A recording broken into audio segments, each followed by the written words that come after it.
বিসমিল্লাহির রহমানির রহিম। শুরু করতেছি মহান রাব্বুল আলামিনের নামে। আসসালামু আলাইকুম। বাবা মার সঙ্গে কি আচরণ করতে হবে সন্তানদেরকে? দেখেন, বাবা মার সঙ্গে আচরণ কি করতে হবে, এটা কোরআন হাদিসের ব্যাখ্যা আপনাদেরকে আলেম সাহেব দিবে, তারপরে আপনারা আচরণ করবেন। এই কথাটা অনেক দূরে গেল। আসলে আমরা যদি চিন্তা করি একবার চোখ বন্ধ করে, যে আমরা মুসলমান কিসের জন্য? আল্লাহ এবং রাসূলকে মানি জন্য। সর্বপ্রথম আল্লাহকে মানি জন্য, এক আল্লাহকে মানি জন্যই তো মুসলমান। আমি আপনাদের বোঝানোর ক্ষেত্রে একটা কথা বলবো, যেন আল্লাহর কাছে আমি আগেই মাপ চেয়ে নিতেছি যে আল্লাহ, আমি এটা মানুষকে বোঝানোর জন্য বলতেছি, তুমি আমাকে মাফ করে দিও। সে কথাটা হলো এমন, ধরেন কথার কথা আল্লাহ নাই, হ্যাঁ, যদি আল্লাহ না থাকে, তাহলে আপনি যদি চিন্তা করেন যে আমি দুনিয়াতে আসলাম কিভাবে, নিশ্চয় বাবা মার ফসল তো আমি কিভাবে বাবা মার ফসল, তাদের আনন্দের ফসলই তো আমরা, তাদের কারণেই তো আজকে আমরা এই দুনিয়ার মুখ দেখেছি। আল্লাহ, এটা শুধু মানুষকে বোঝানোর জন্যই উদাহরণটা দিয়েছিলাম, আল্লাহ তুমি আমাকে মাফ করে দিও। তো আসলে তাহলে আল্লাহ কিন্তু আছেন এখানে, আমরা তো সবাই জানি আল্লাহ আছেন। তা আল্লাহর পরে কিন্তু বাবা মা, মনে রাখতে হবে। এই জন্য আমার রাসূল অসংখ্য হাদিসে বলেছেন, হ্যাঁ, যে তোমরা হলো বাবা মার খিজমত করো। পীর অলিয়া উলিয়া ওইগুলি অনেক দূরের কথা। যদিও পীর ধরা জায়েজ আছে বা ধরা লাগবে এরকম ফতোয়া যদি থেকে থাকে বা আছে, দরকার আছে পীরের, কিন্তু সেটা যদি বাবা মা বেঁচে থাকে তাহলে কিন্তু নয়। কারণ আমরা পীরকে যেভাবে সম্মান করি, যেভাবে তাদেরকে ইজ্জত সম্মান করি, বা যে মনের এমন একটা জায়গায় রাখি, এই জায়গাটাই যদি তাকে না রেখে যদি বাবা মাকে একবার রাখতাম, তাহলে আল্লাহ যে কত খুশি হয়ে যেতেন সেটা আর বলার অপেক্ষা রাখে না। কারণ সেটা আপনি নিজেই মনে মনে বুঝতে পারবেন। কিভাবে বুঝতে পারবেন? দেখেন, আপনি অতীতে যা করেছেন, আজকে আপনি বাবা মার কাছে যান, বাবার সঙ্গে একটু ভালো করে পীরের যেমন আপনি পা ধরে সালাম করতেছেন, হাতটা নিয়ে এভাবে চুম্বন করতেছেন, হ্যাঁ, এগুলি করতে হবে না। শুধু বাবাকে যা একবার বলেন আব্বা মন খুলে, মাকে যা বলেন যে মা মন খুলে, দেখবেন এই বাবা মা খুশি হয়ে বসে, কি বাবা, তারপরে যদি একটু পারেন, যদি একটু মজা বা একটু ফলমূল বা কিছু যদি দিয়ে কোন বাবা এটা আপনার জন্য আনছি, একটু খান, দেখবেন আগেই বলবে যে না বাবা, আমাদের খাওয়া লাগবে না, তুমি খাও, বা তোমার ছেলে মেয়েকে দাও, আমার খেতে হবে না। দেখবেন এইভাবে উত্তর বলবে। তারপরে আপনি বলবেন যে না, তারা তো খায় আব্বা বা মা, আমরা তাদের খাওয়াই, যে তুমি খাও এগুলি, হ্যাঁ, এইভাবে যখন খাওয়াবেন, একটা কবুল হজের সওয়াব আপনার আমলনামায় লেখা হয়ে যাবে। জানেন আপনি, বাবা মার মনকে সন্তুষ্ট রাখলে, হ্যাঁ, বাবা মাকে প্রচন্ড ভালোবাসতে হবে। দেখেন, একটা হাদিস আমি পড়েছি এরকম, হাজে এলে সাদাকাত বইটার নাম, অনেকগুলি পৃষ্ঠা আছে, অনেক হাদিস আমি পড়তে ওখানে ছোট্ট একটা কথা আসছে। এই কথাটা আমি অনেক দিন চিন্তা করছি।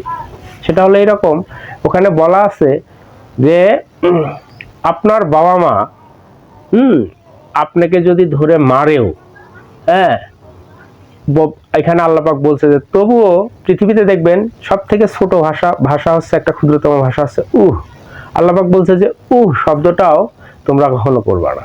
তার মানে আমাদের উপরে যদি আমার বাবা মা যদি অন্যায় অত্যাচারও করে, হ্যাঁ, সেখান থেকে কষ্ট পেয়ে যেন শব্দটাও না করি, এটা আল্লাহ পাক বলছেন। তার মানে কি জানেন, এখানে আল্লাহ পাক এটাই বুঝাইছেন যে তোমার উপরে তোমার বাবা মার কতটা গুরুত্ব, কতটা অধিকার আছে, যেটা তোমরা কল্পনাও করতে পারবা না। তাহলে আমরা তো হলো, এখানে বলা হয়েছে যে হলো যদি আমাদের উপরে অত্যাচারও করে, তখনও আমরা যেন তার সঙ্গে হলো শব্দটাও যেন না বলি। আমরা তো ওদিকে গেলামই না, আমরাই উল্টা তাদের উপরে অন্যায় অত্যাচার করে থাকি, করে বসে আছি। অন্যায় অত্যাচার শুনেন, বাবাকে মারলে যে অন্যায় অত্যাচার হয় তা না, আপনি একটা জোরে বকা দিবেন তাতেই হয়ে যাবে বাবা মাকে, ঠিক আছে? তারপরে আপনি একটা হলো এমন একটা কথা বলে ফেলেছেন নিজের অজান্তেই, হ্যাঁ, তারা যদি মনে কষ্ট পায়, হ্যাঁ, এতে আল্লাহর আরশ কেঁপে উঠবে।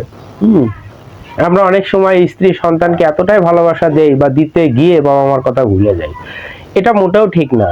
আজকে আমি ভুলে গেছি, কালকে যেও স্ত্রী সন্তানকে আমি ভালোবাসতেছি, ওই সন্তানই বড় হয়ে একদিন আমাকেও ভুলে যাবে, আবার আরেকটা স্ত্রী, সেই স্ত্রী পেয়ে। তার মানে এই দুনিয়ার ধার দুনিয়াতেই শোধ। তো এখানে আসলে কি যেটা যেটা করতে হবে, আমি যে শিক্ষায় শিক্ষিত হব সেই একই শিক্ষা আমার সন্তানকেও আমি দিব।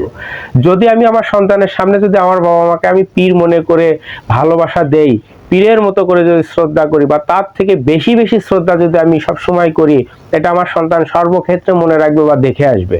দেখতে দেখতে একদিন ও বড় হয়ে যাবে, দেখবেন যে ও এই জিনিসগুলি মাথার মধ্যে থাকবে।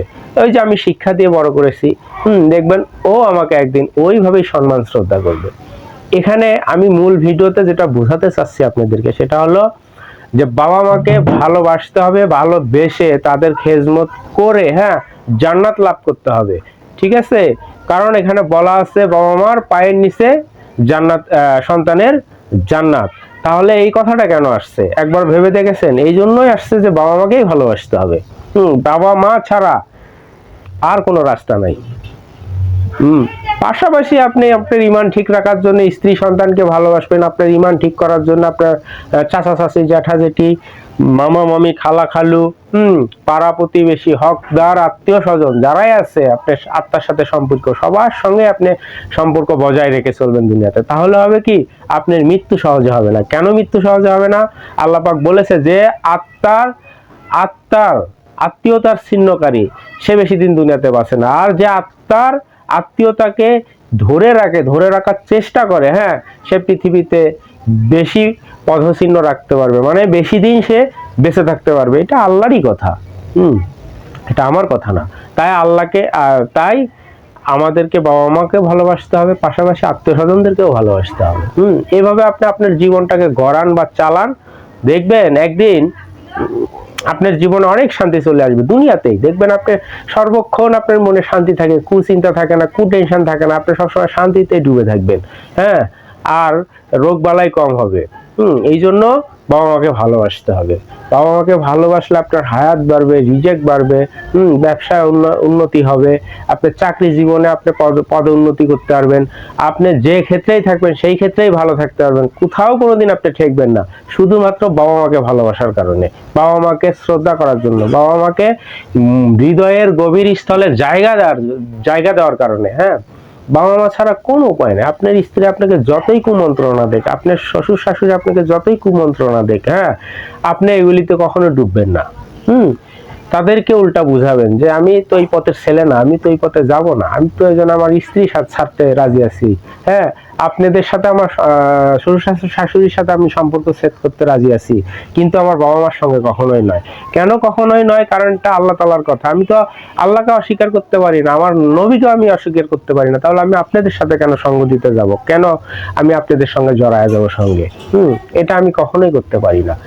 এই কথাগুলি সর্বক্ষণ মনে রাখতে হবে। দেখেন, আমি বারবার মানে ওই রকম কোনো হাদিসের ব্যাখ্যা দিতেছি না, ওই রকম কোনো কোরআনেরও এখানে ব্যাখ্যা দিচ্ছি না, আমি শুধু আমার নিজের কিছু কথাগুলাই আপনাদের সাথে আমি শেয়ার করতেছি বা আপনাদেরকে আমি বোঝানোর চেষ্টা করতেছি। আর বারবার বাবা মার কথাই আমি প্রসঙ্গ আনতেছি। তাই এই কারণেই আনতেছি, আসলেই কারণ হলো বাবা মা ছাড়া আসলে কিছুই নাই।